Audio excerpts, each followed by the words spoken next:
Jason, I don't know what else we can say about Luka. I won't much ask about him, but you said pretty much all along that this gang that early on wasn't shooting straight would come around. Clearly they've come around, so is this kind of the law of averages evening out, I think you guys have been the best three-point shooting team in the league for the last month or so. Yeah, I think early on we got great looks, and they just weren't dropping. It's a make-miss league, and we were missing early. But what I liked about the group is that they competed, didn't make any excuses, and again with a new coaching staff, and we're asking them to play defense, and they have until we gave up 118. But this is a hard game to play mentally. Guys are thinking about the break. But I thought, again, we said it earlier, this is a cultural game for ourselves, and it was big. And Luka set the tone early and often. We can sit here and talk about him all day. I mean, the things that he does on the court for himself, for his teammates, is incredible. I had to chuckle at the end. He got the 2 free throws, and I just knew he was going to make one. But that's just something, again, great players do.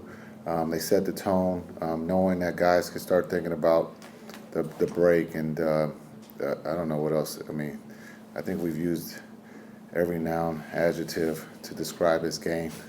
And he just gets better when the stage is big, and he delivered again. But I thought Maxey was great too. Maxey, the last 2 games here on this road, offensively and defensively have been off the charts for us. Josh didn't score, but again he gave us a lot of energy. And then I think JB, anytime Luka goes big, it's hard to play, and get a rhythm. And I thought the guys have this past week have really absorbed when Luka's going big, to be able to just be patient, and I thought they were patient tonight. But give New Orleans credit; they came back and fought and made a game of it there late in the fourth. All right, we've got someone in the room, so Kelly, go ahead. No rush, Callie. No rush. Don't have perfect attendance anymore. No. Luka looked like started with a drive-first mentality. Is that something that you and him have discussed in terms of when you're playing a big lineup like New Orleans and you guys are running small, that going at their bigs early and they had foul trouble tonight is something that you guys kind of look at? Yeah, well, we posted them up on the first play, and that's kind of set the tone for us in the past. We saw that in San Antonio, posting him up, and just getting him started, and seeing what they were going to do, if they were going to come double with their bigs, and so they play him straight up. And when teams do that, it's he makes the right decision of being able to get to the basket, or create the double team and find the open guy. Again, he set the tone there early. He shot the ball well. Him and Doe shot the ball really well yesterday. Shooting in this building, I think the guys like shooting in this building for whatever reason. We didn't shoot it as well as last time, but we shot over 53. And then we almost shot 50% from 3. So, but Luka, he started aggressive, and I brought it up earlier. It's hard sometimes when someone's going, just to get the rhythm. And I thought the guys did a great job.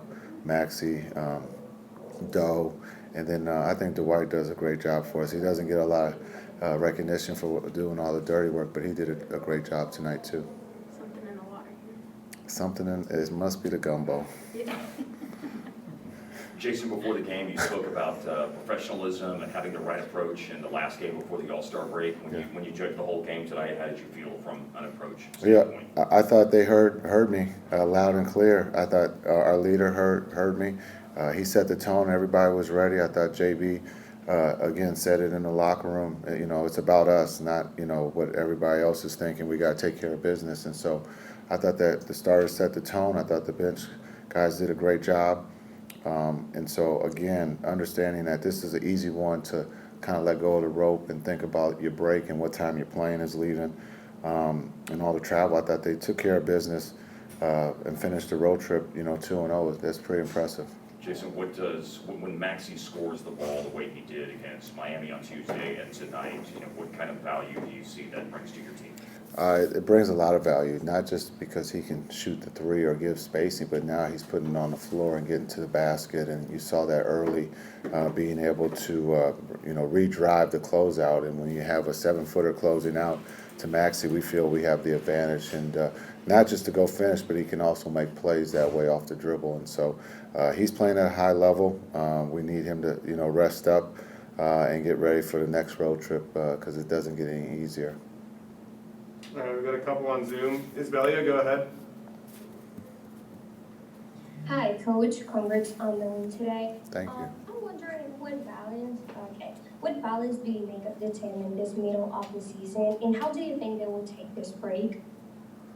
I think the balance is great. Being able to have a player like Luka who can find ways to score, but also help his teammates find a way to score.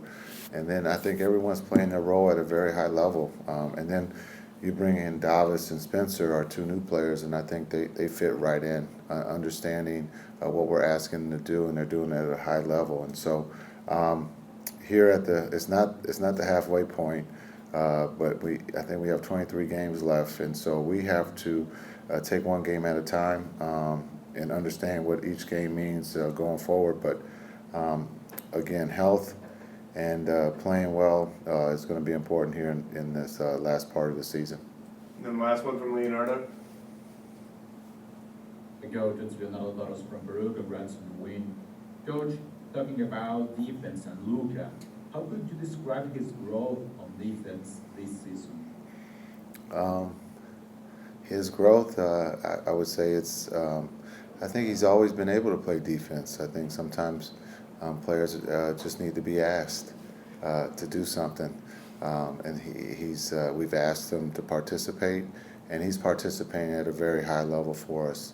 Understanding that teams are going to try to go at him, but I think he's done a great job in moving his feet. Again, we talk about team defense. He's there to help. He's come up with deflections or big rebounds for us. So I think he's playing at a high level. The next step is for him to be recognized, hopefully, on one of those all-defensive teams. Jason mentioned that you were one of the guys that spoke up in the locker room to make sure that everybody kind of approached this game with full focus and professionalism, knowing that a week of vacation and break is coming up. Why was that important for you to make sure that you were the one delivering that message, and how did you think everybody responded throughout the game? I didn't really think it mattered who kind of said the message, but it needed to be said. We got to be focused, and people start thinking about vacation. Before it even starts. So it's a natural human habit, but we just had to go out there and play our game and just try and fend off a pretty good team. And yes, they do have a losing record, but you saw the way they were fighting back. They fought, and we were able to sustain their run at the end and finish with a win. And Jason's made a point, especially in the last week, is Luka has really been on this personal scoring run to say that guys have had to learn kind of how to keep themselves in rhythm and keep yourself going, even when Luka's getting the brunt of that offensive load. What have you recognized, or what have you learned over the last week or over the last month as Luka's really taken off about how you can stay just as productive, in that situation? Yeah. He's going to do amazing things when he's on the court. So, one of these passing or making crazy shots. We got to stay in the game. We can't let other game plans say that let him score and then shut everyone else out. But we just got to be ready. We got to be aggressive, and he gives us that confidence. And we got to stay locked in. We can't just force feed Luka the ball. He's gonna get his, and we just got to be ready to attack when others get the ball. Is there anything tangible that, like in your approach or in guys' approach, or in what coaches are telling you, when Luka's going off on a night like this or a night like last Thursday, or is it just the rhythm of it? Yeah, I don't think. Well, for me, I try and approach it the same way. I don't really think that guys try and take a different approach. It's just all about adjusting, and the approach is going to stay the same.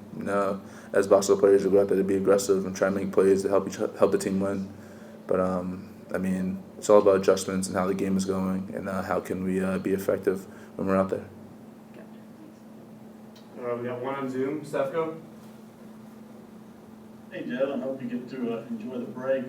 You guys have been shooting the lights out from three for quite some time now, and it's a far cry from earlier in the season.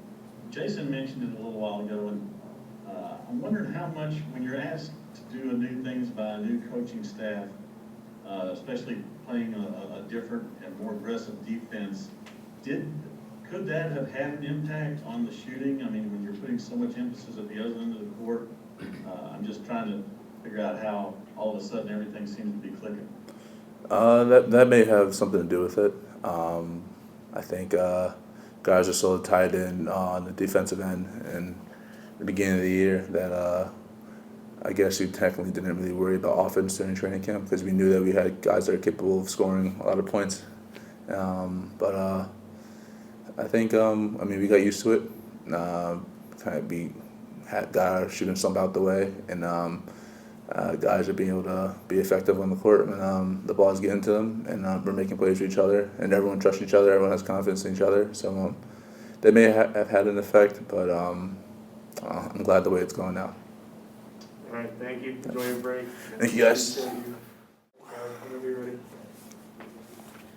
Well, you had 19 points, which is a season high in Miami 2 nights ago, 20 points tonight. What has been flowing so well for you on offense, whether it's looks that you're getting or just what you're doing? I guess it's, looks that I'm getting, shots that are falling, I guess a combination of both. I'm playing more on the 5, so I set more screens, and depending on what the coverage is, Luka will find you. That's a little bit different from playing the 4. So you think playing more center and playing more small ball has helped your offense in that sense? Yeah, it definitely gets you involved more because a lot of times you're going to be the screener and bring the 5-man up. So, that's my job as a center once I play the 5, and if I'm the 4, I don't do that. So, yeah. That makes sense. And when you see Luka having a week like he has, where he's got, like 45 points every time he's out there, what do you think as his teammate? You've seen him do this for years, but this is kind of a different level and a different kind of run for him. Yeah.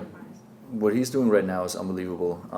I was asked earlier, and I didn't even realize that he had already 40 points. Like, it felt so quiet and easy. It just comes to him. He's such a talented scorer, not just scorer, like overall offensive player. He finds people. He still had, how many assists did he have? 8 assists.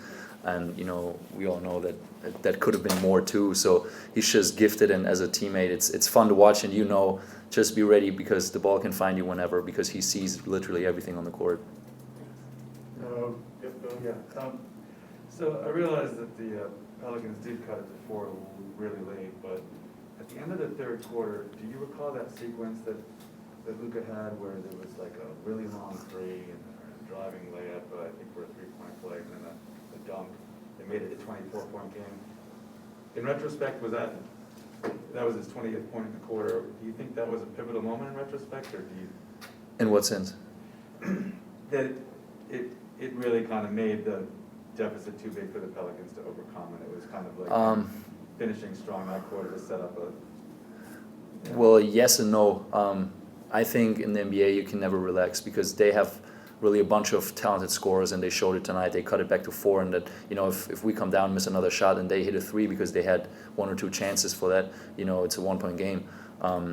So I don't think it was about that. Sometimes the shot is falling, sometimes not. We had bad losses before where we had a big lead, so you have to respect the opponent, never take it easy because once you relax, they're going to attack you. It's the NBA, and they have a lot of talent. So I think overall today we relied a little bit too much on offense, especially after the first quarter, since we made so many shots and we didn't play the same defense that we are supposed to play, and like how we played the last games. Sacco, do you have a question? Yeah, and actually, just after what you guys went through shooting the ball earlier in the season, why is it now that you guys are just lighting it up from the 3? I don't know, practice. law of averages? I think a lot of players, not just us, struggle this season with shooting. I don't know. You just got to keep working on it, keep practicing, keep shooting. You know, like we have really great shooters on the team, and when I watch them work out, they just keep shooting, keep doing the same things. You know, the shot's gonna fall. All you can do is like do the same things, believe in your shot. You know, if you're open, you have to let it fly. So there's no way around it. And I'm happy that we make him right now because obviously it helps us to win games. Awesome. Thank you, Maxine.